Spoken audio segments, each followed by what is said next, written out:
Bonjour et bienvenue dans cette nouvelle parenthèse jeux vidéo. Aujourd'hui, on s'intéresse à un jeu qui selon moi était un des meilleurs de l'année dernière, à savoir Silent Hill 2 Remake. Je suis un fan absolu de la licence et ce depuis que je suis adolescent. Et bien évidemment, j'avais été scotché à l'époque par la puissance de la narration de Silent Hill 2. C'est un jeu d'horreur psychologique avec un fort accent sur la symbolique. Et bien évidemment, à l'époque où les trailers annonçant le retour de la licence en grande pompe sont sortis, j'étais une immense pile de hype. Ils avaient notamment annoncé le remake de Silent Hill 2 ainsi qu'un tout nouvel opus nommé Silent Hill F. Mais revenons à nos moutons.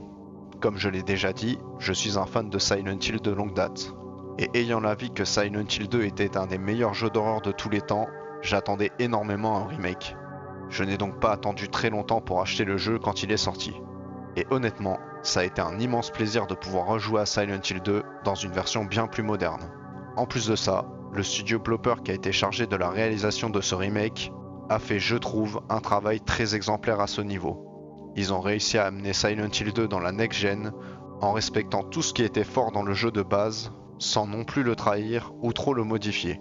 Je trouve même qu'ils ont très bien compris le travail qu'ils avaient à faire.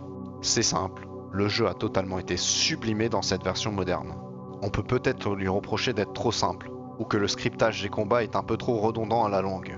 Mais honnêtement, je pense que chaque idée de gameplay et de réalisation est très bien amenée. C'est simple, ce remake est une lettre d'amour ouverte à Silent Hill 2 et aussi à toute la licence. En plus de ça, un des passages proches de la fin du jeu a vraiment été un moment d'horreur et de tension particulier que j'ai très peu ressenti dans ce genre de jeu.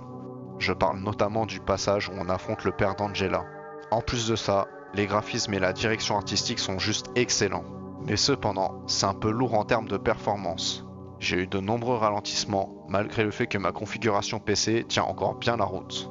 Mais cela ne m'a bien évidemment pas empêché d'apprécier le jeu.